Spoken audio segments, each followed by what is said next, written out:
influenciado no tempo, no espaço e as circunstâncias que você absorve. Aí você lá no fundo, você até pode se declarar um ateu, mas você teve uma formação religiosa. Você às vezes aprende o exemplo por recusa, né? Por antítese, ou você aprende com o exemplo por dedicação, por deslumbre com aquele padrão de comportamento. Mas qualquer coisa que esteja dentro da sua cultura, dentro da sua influência, ótica de influência, desde que você nasce, vão formar o indivíduo que você é. Então isso serve para a religião, isso serve para a sua capacidade intelectual, isso serve para o tipo de cuidado que você vai ter com o corpo. Aí você tem que entender os 5 energias, né? Qual é o dosímetro, quais são os parâmetros de regulação que eu vou dar ali para me expressar no universo, para ser um ser com uma identidade própria. Porque, claro, se você não nasceu na antiguidade, como é que você vai entender alemão quando tiver? Você pode estudar marxismo, você pode estudar alemão, qualquer outro idioma, mas isso faz parte da sua necessidade de buscar conhecimento e novos entendimentos. É muito bom se você tiver essa experiência. Outras pessoas mais velhas falam, você, com o passar do tempo, por que você não tende a determinar pessoas, comportamento e situação? Porque você já passou por aquilo de alguma forma, você tem a famosa experiência. Aí você toma, às vezes, umas atitudes que você não precisa explicar os processos de por que você chegou àquela atitude ou àquela resposta. Você vai falar, foi intuição. Mas, por trás dessa intuição, tem esse universo de informação, trilhões de bits que fazem com que o ser biológico, a inteligência biológica, a inteligência humana, seja um algoritmo sofisticado e com um entendimento disso ou daquilo em relação a qualquer assunto. Mas você precisa se localizar no tempo e no espaço para que você exista como um indivíduo. Até para que você consiga se comunicar.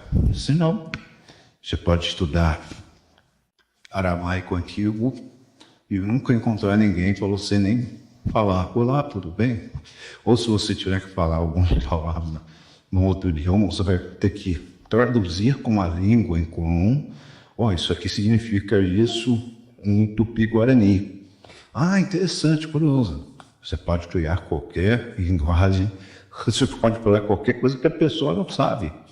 É muito interessante que o tempo todo esses chama de narrativa ou perspectiva de interação, ela precisa desse sistema, desse universo em comum. Sem esse universo em comum, não há como você ter a sua identidade ou existir no real. O real não é baseado no indivíduo. O real é baseado no coletivo. O indivíduo, por si só, ele vai até ali a barriga da mãe e olha lá. Ele já está absorvendo experiências indiretamente. Mas quando você, teoricamente, está por aí temos que entrar na metafísica, se você tiver com tudo, o tudo e nada é a mesma coisa. Para você, nada você é vazio. Veio, nasceu, momento zero, a partir daí você está caminhando por 1, por 2 e para o infinito. Com o infinito é igual a zero, você está caminhando para o ciclo de quando morrer, voltamos para o zero. Ou chegamos ao infinito. Se você gosta de uma visão religiosa da plenitude, Deus é tudo, Deus é infinito, onipotente, onipresente, cheguei no infinito. Ou você gosta de uma coisa, filosofia de reencarnação, morri, reencarno de novo com zero, vou começar outra caminhada. Ou sei lá, universos paralelos, como eu falei, eu já vi muita coisa em sociedades secretas, em conhecimentos ocultos, em estudos, em discussões de bar, discussões com intelectuais e já pesquisei muito. Então, isso é um campo aberto para você. Às vezes o diálogo e essa hermenêutica, quando ela encontra um ambiente propício, ela é uma situação prazerosa. Às vezes não é. Às vezes você está discutindo com uma pessoa que nem entende o que você está falando. O vocabulário dela é muito aquém, muito diferente da sua estrutura de transmitir o pensamento. Você vai ficar com uma séria dificuldade de aquela pessoa tenha a capacidade cognitiva de absorver o que você está querendo transmitir. Por isso que o bom diálogo exige pessoas que tenham qualidade de burelamento intelectual para que a troca seja fantástica, entendeu? Se você fala 1, 2, 5 idiomas e do outro lado a outra pessoa também, você teve experiências, morou em outros países, viajou, trabalhou fora e a outra pessoa também, é uma troca de sinais. É igual a gíria ou aquelas piadas internas de determinados grupos.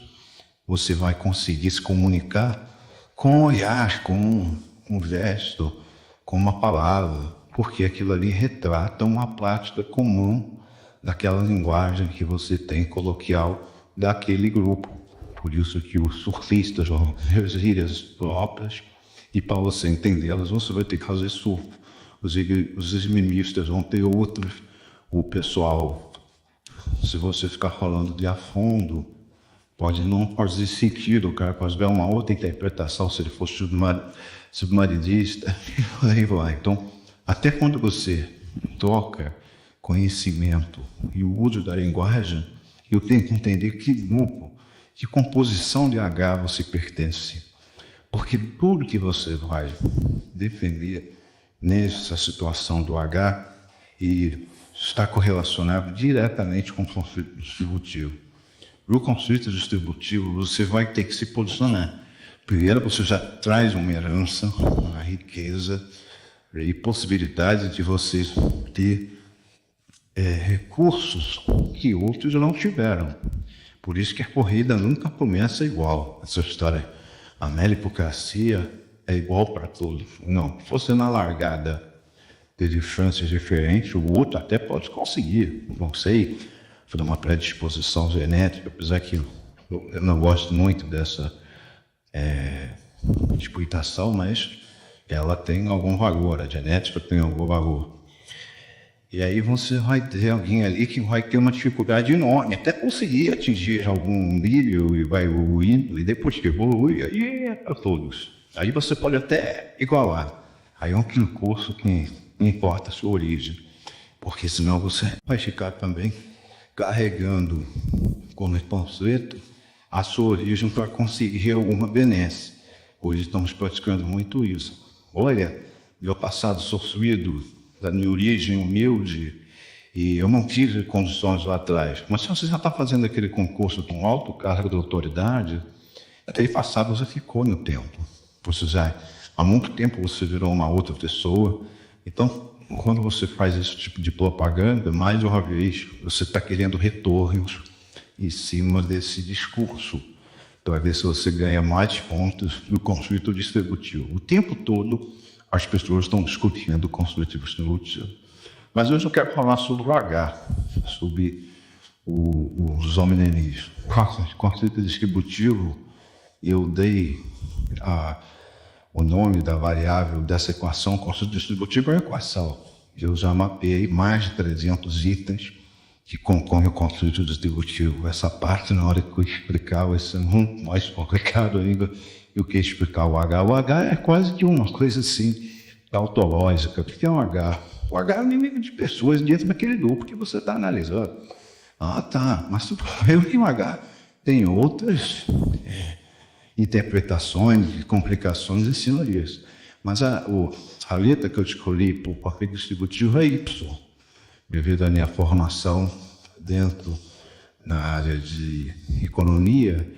As pessoas que já estudaram esse assunto além da internet vão entender que a equação macroeconômica de agregado ela é Y igual, e aí vem consumo das pessoas, consumo privado do governo, tal, que é uma equação toda.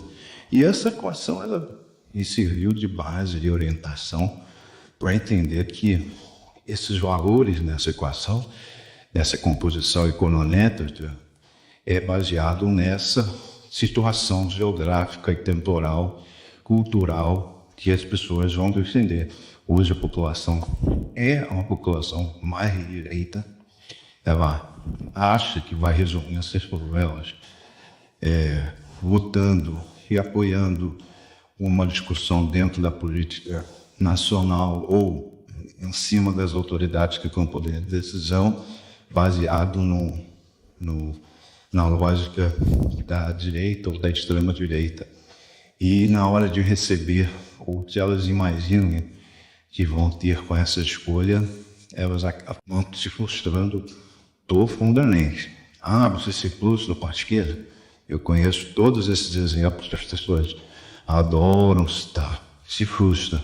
Mas se o cara for um autêntico distributivista e for uma pessoa preocupada com tosse, Jesus Cristo,